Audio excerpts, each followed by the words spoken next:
A continuación les presentamos una producción audiovisual acerca del libro Introducción a la Lógica e Informática Jurídica, del Dr. Héctor Akeche Juárez.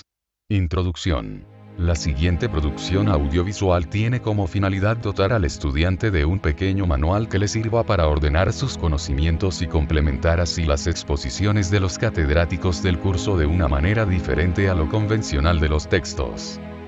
Presentaremos un pequeño esbozo de cómo el lenguaje natural se transforma a través de sucesivos pasos en un lenguaje formalizado accesible al ordenador, partiendo de un hecho real, que tanto los programas computarizados como el pensamiento humano, necesariamente se desarrollan en torno a un contenido que es el mundo real.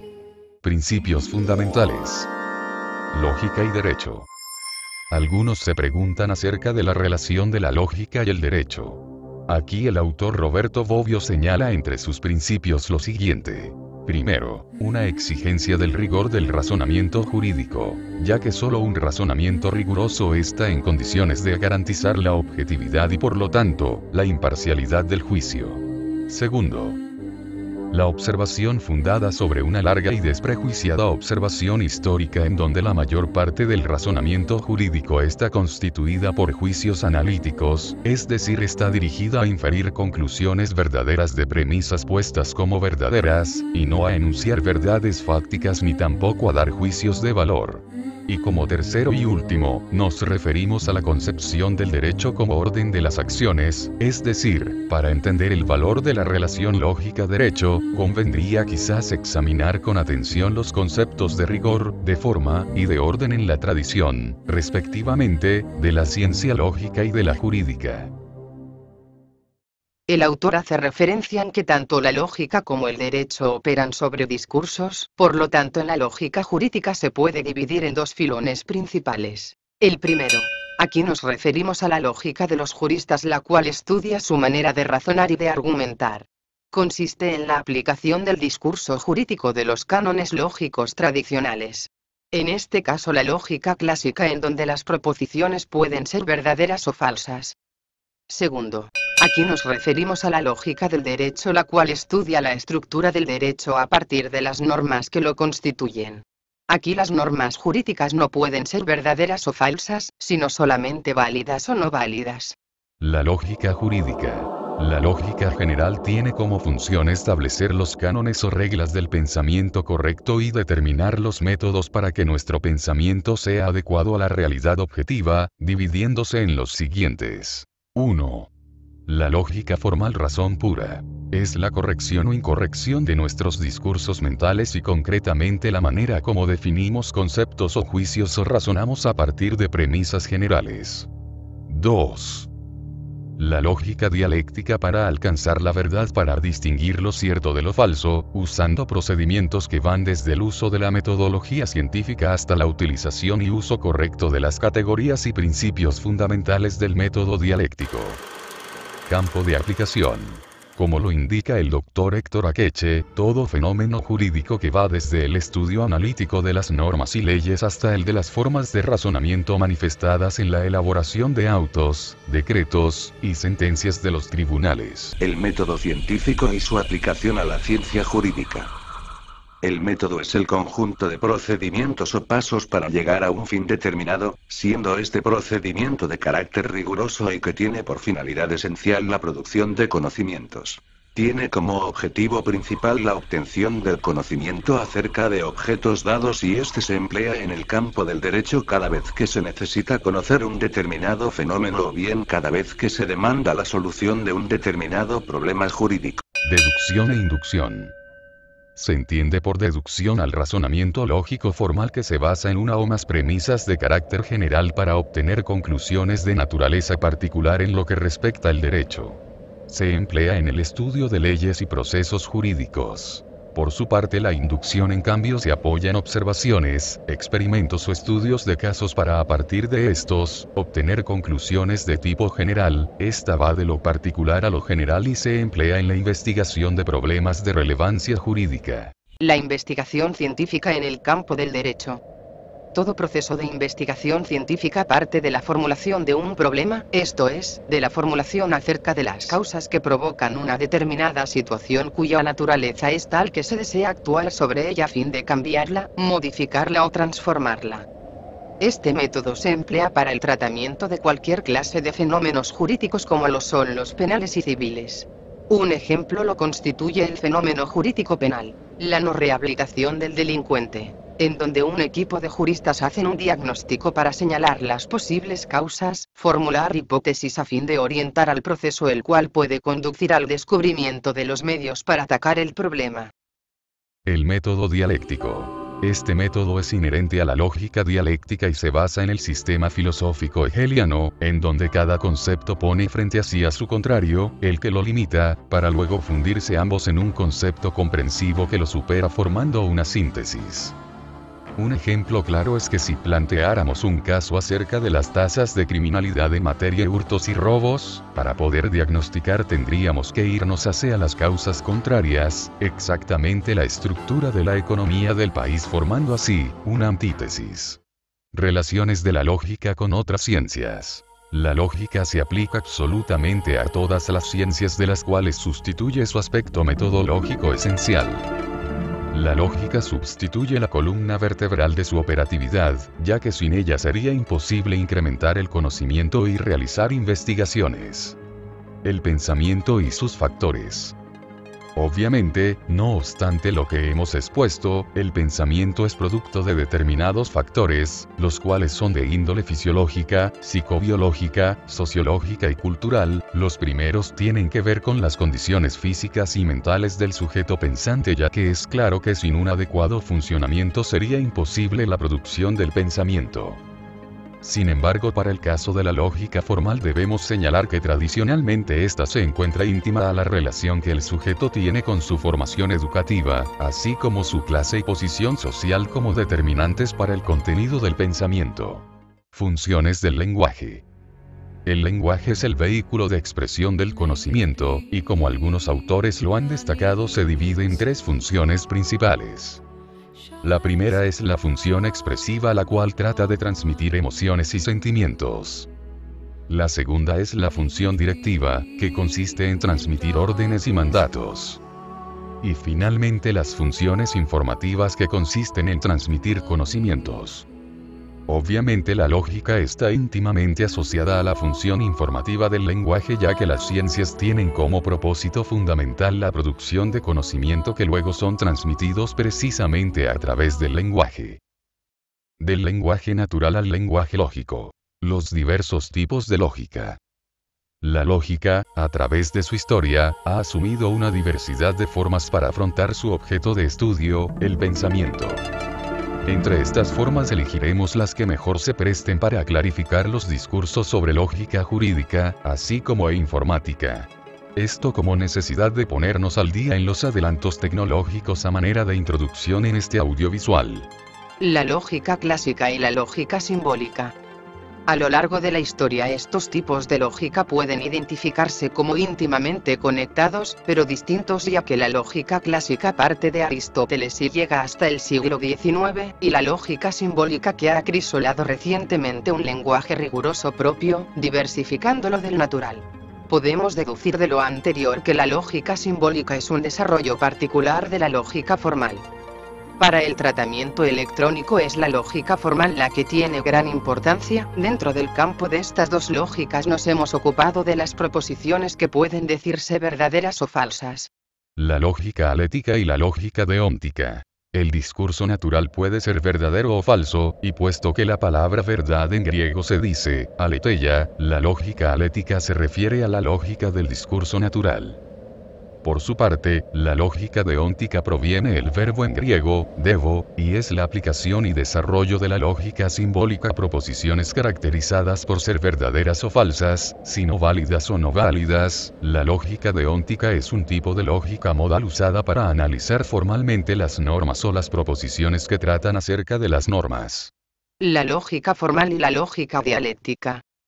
La crítica a la lógica formal, como lo hemos analizado anteriormente, se centra en el hecho de que ésta toma los fenómenos desde el punto de vista estático, mientras que la vida es por naturaleza dinámica.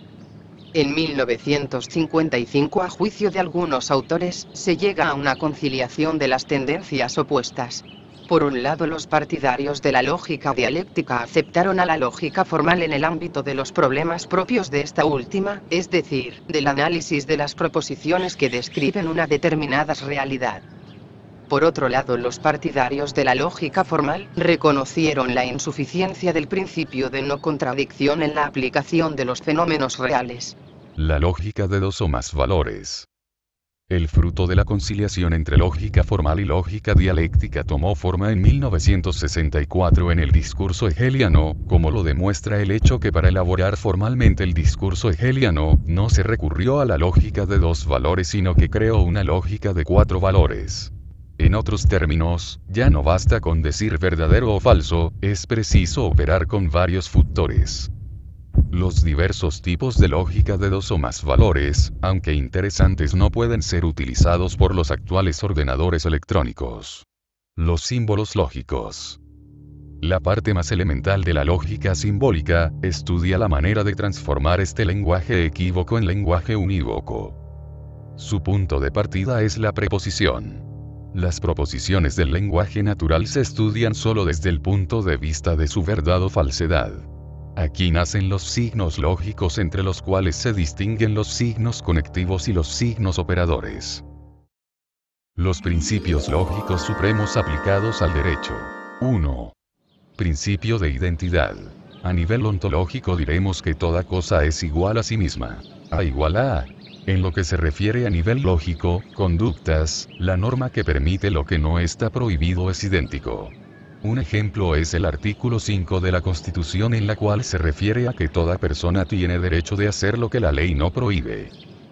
2. Principio de no contradicción. A nivel ontológico diremos que una cosa no puede ser, y no ser al mismo tiempo. A más no a. En lo que se refiere a nivel lógico diremos que una conducta no puede permitir y prohibir al mismo tiempo, a las mismas personas en el mismo territorio la misma conducta. 3. Principio de tercero excluido. Se refiere a dos juicios opuestos contradictoriamente, no pueden ser ambos falsos, o sea que necesariamente uno de los dos es verdadero. A nivel ontológico diremos que una cosa es o no es. En lo que se refiere a nivel lógico diremos que entre dos normas que se contradigan, una necesariamente tiene que ser válida. Ejemplo: o se es barcelonista o se es madrilista. 4. Principio de razón suficiente. Todo juicio para considerarse verdadero, a razón de un fundamento suficiente. Esto nos indica que todas nuestras afirmaciones deben demostrarse cuando lo razonamos a nivel científico. A nivel ontológico diremos que para que una cosa sea lo que es necesario que concurra elementos necesarios para que sea lo que es. A nivel lógico encontramos un ejemplo de ello el artículo 175 de la Constitución, la cual se refiere a que para que tenga carácter de obligatoriedad tiene que ser emitida. Teoría del concepto jurídico. El doctor Héctor Akeche afirma en su libro de Introducción a la lógica jurídica que el concepto es la idea o conjunto de características esenciales de un objeto o un conjunto de objetos. Características de los conceptos jurídicos. Los conceptos, además de contener las características de los conceptos en general, tienen una serie de elementos específicos. Las características de todo concepto son: determinación, conexión con otros conceptos. Se fundamentan en lo normativo, son referencias axiológicas, clasificación de los conceptos jurídicos. A. Por los objetos a que se refiere. Lógico-jurídico, ontológico-jurídico. Los correlatos objetivos de los conceptos ontológico-jurídicos poseen objetos de tipo material o bien de carácter concreto al cual hacen referencia. Para ejemplificar lo dicho anteriormente mostramos unos ejemplos.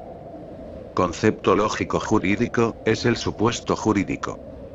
Y el concepto ontológico-jurídico es el hecho jurídico. B. Por su extensión.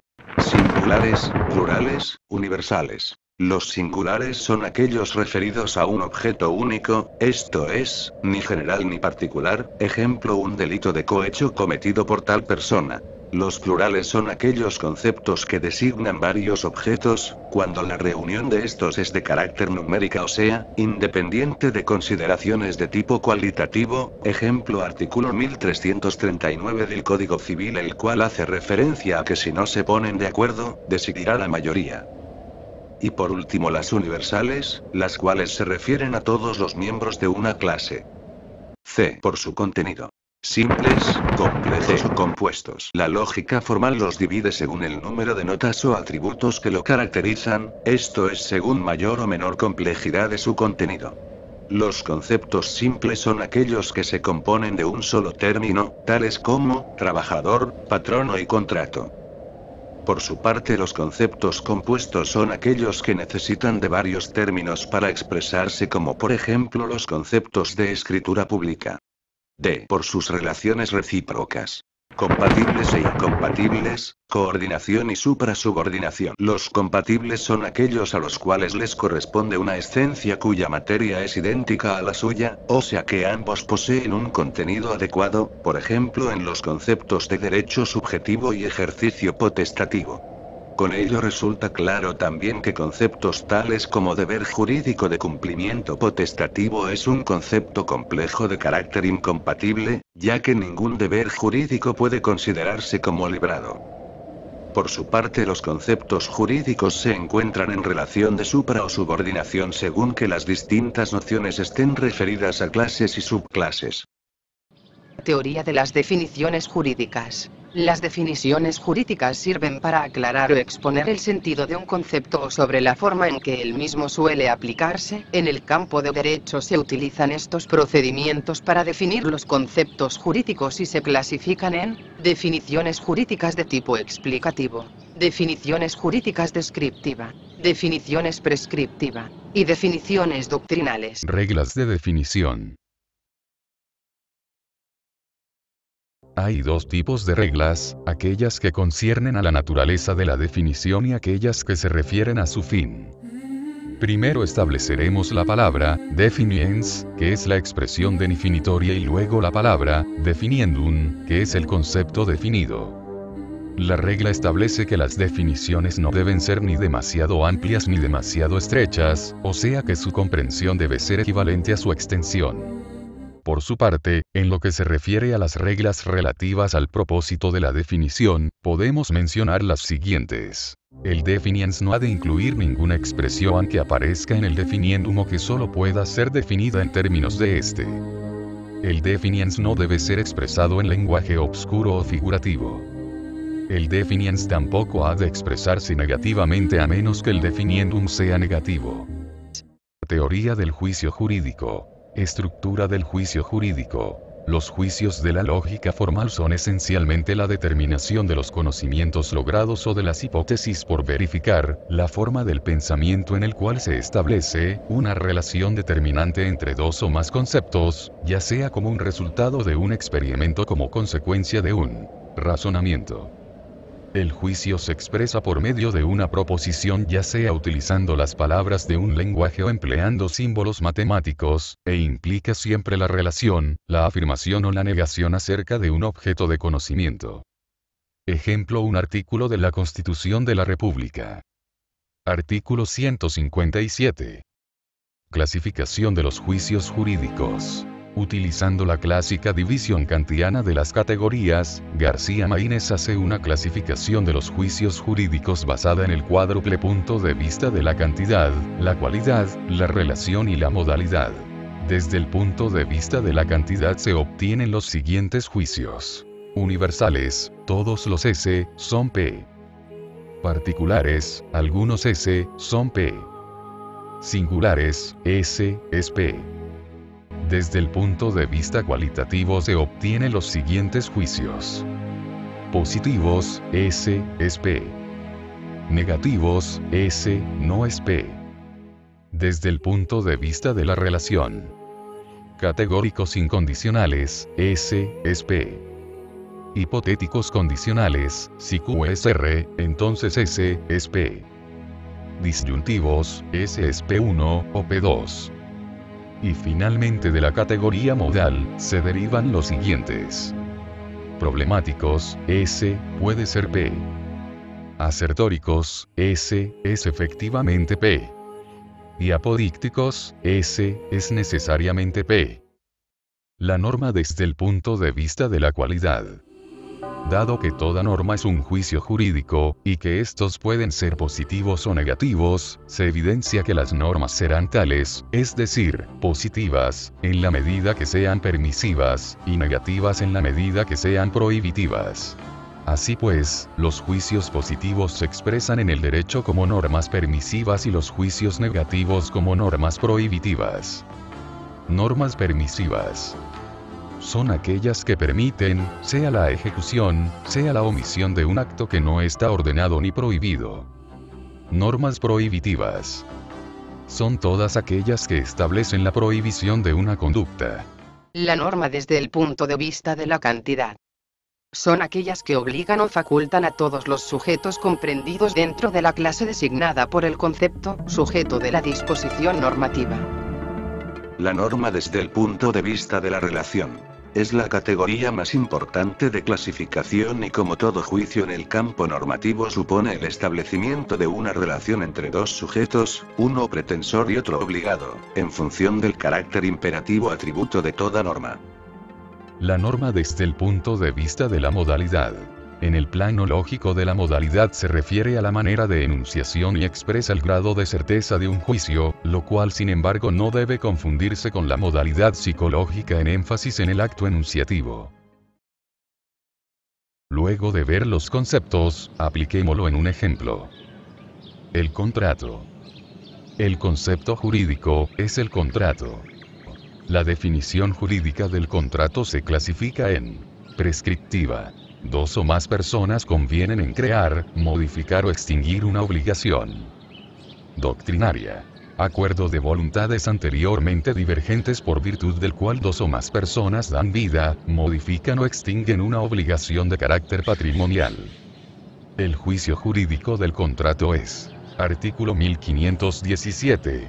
Hay un contrato cuando dos o más personas convienen en crear, modificar o extinguir una obligación. Doctrina del raciocinio jurídico. Es una operación lógica por medio de la cual a partir de uno o varios juicios, se deriva la verdad o falsedad, o bien la validez o invalidez de otro juicio distinto. El razonamiento silogístico es el más utilizado por jueces y juristas en general a fin de aplicar normas genéricas a casos concretos. Premisa mayor.